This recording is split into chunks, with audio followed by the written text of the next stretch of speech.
Hello, and welcome to POGO 511, Introductory Data Analysis for Policy and Government.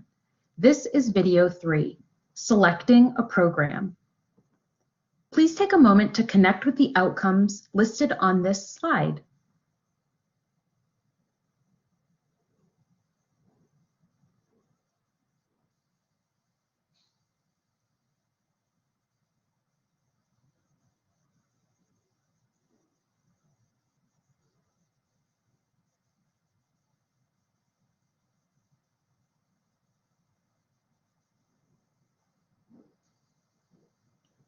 As you can see, this video will identify one process that you could use to identify a program that you would like to study within the course, as well as that program that should inform the completion of assignment number 2, 3, 4, and 5.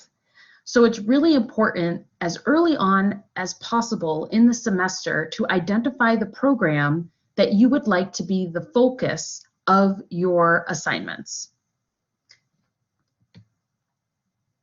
So as you learn from the syllabus in your review of it, as well as video number 1 where I introduce the course and review the syllabus, there are several assignments tied to a program that you're interested in designing a research study on.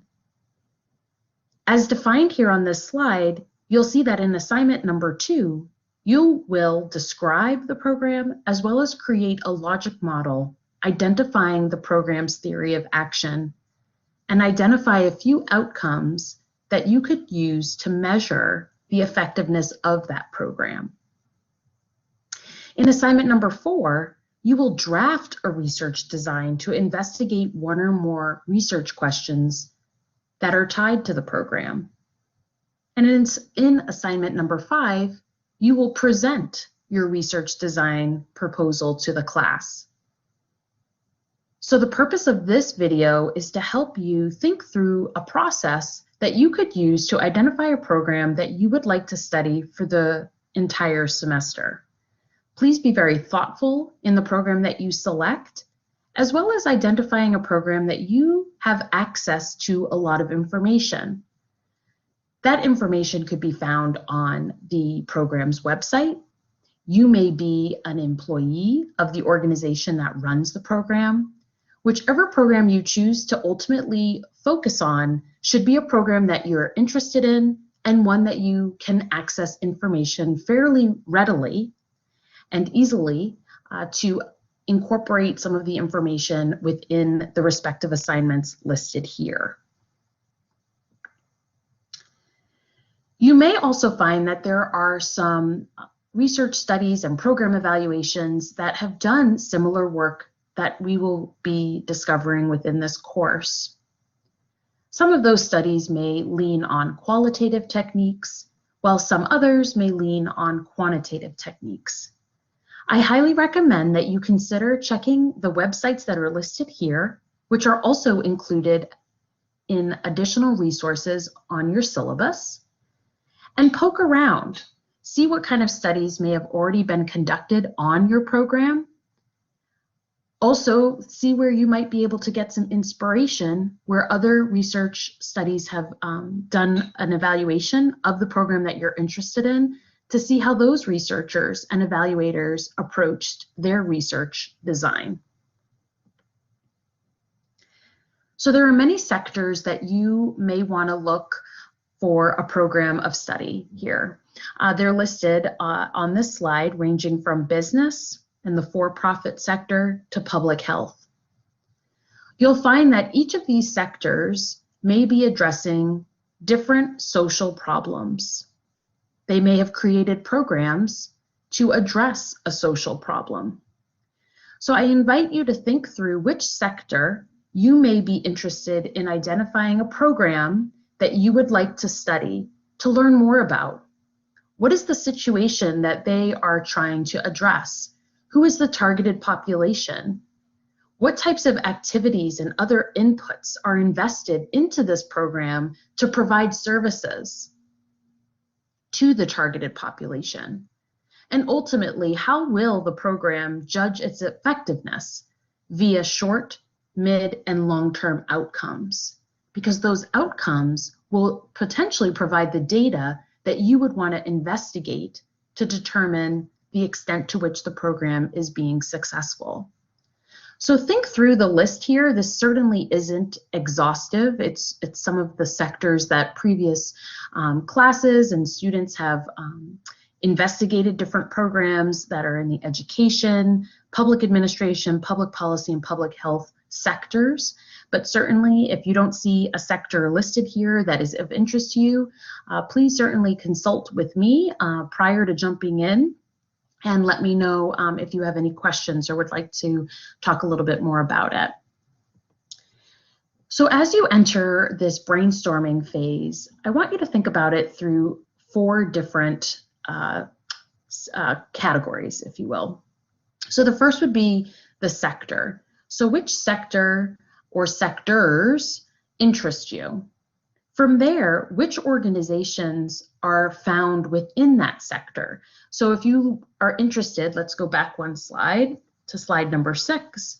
If you're interested in education, for example, which organizations are addressing some kind of educational need or some type of void or inequity that might be found within the K-12 system or in higher ed?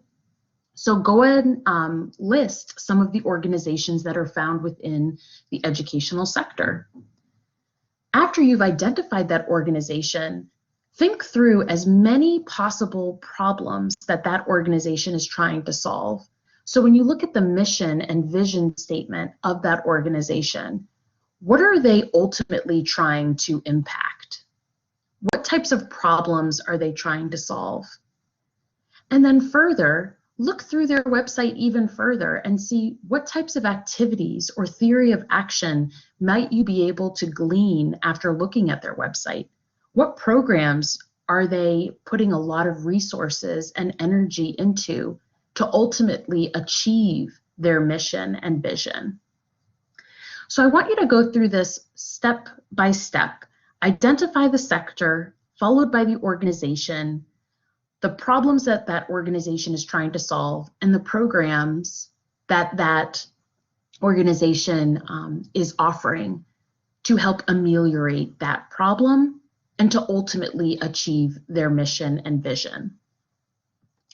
So you might be asking, well, what kinds of examples might I provide to you? And some of them are listed here.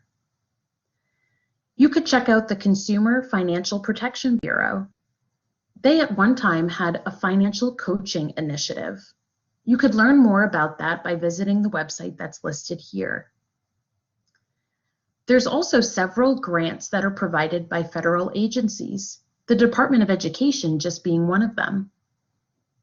You may also find that grants are provided by other government agencies, maybe a government agency that a student in the class works for, the Department of Transportation, Housing and Urban Development. There are several government agencies that provide grants for organizations to implement their programming.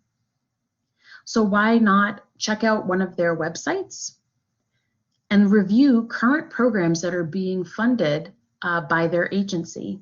I've listed the Department of Education here because I have some familiarity with that department. I used to work at the U.S. Department of Education, so I know that that may be a great place to start. Speaking of education, there's also the DC College Success Foundation. This organization has been around for a very long time.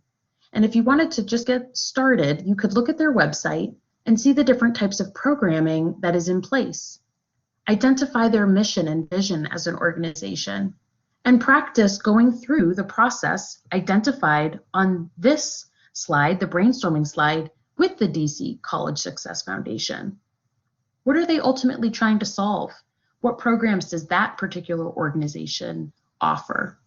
And who is the targeted population and why? Finally, there's the National Association of School Psychologists.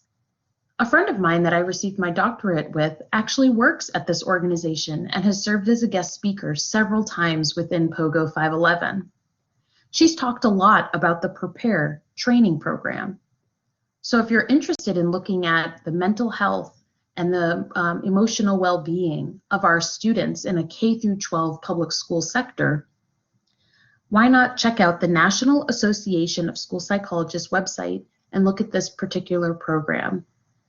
This is just one of many programs that the NASP offers. So this is just one example.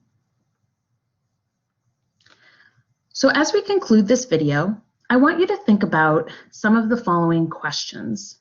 What sectors most interest you right now in your program here at the Schar School of Public Policy and Government? What organizations may you already have an existing relationship? The reason I ask that is because you may be able to talk with one of the managers or someone who oversees the program to be able to get some clarification on some of the information that may be found on their website. Or even better, maybe inviting them to look at your assignment number 2 before you submit it.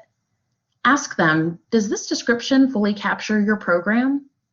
Do the items that I have listed in my logic model capture your program? If not, where may I need to make some adjustments? So having those already existing relationships with staff at an organization may be a great place to start, especially for the purpose of this assignment. Third, what research do you need to do? So if you've identified your sector and different organizations, how might you go about identifying the problems that those organizations are trying to solve, as well as the programs that they offer? And finally, what are some action items that you will commit to completing over the next few days as a result of watching this video? So as you engage in your cursory research on these programs, I want you to think about the nature and scope of the problem being addressed by that program, where it's located, what the target population is and whom it affects, how many people, how does the program affect them, what are some of the major activities and interventions, and ultimately, what are some of the desired outcomes and goals of the program? All of this research will help inform your completion of assignment number 2 and will provide a very strong foundation as you embark on your assignments throughout the semester. Please feel free to reach out to me if you have any questions. I'm here to help.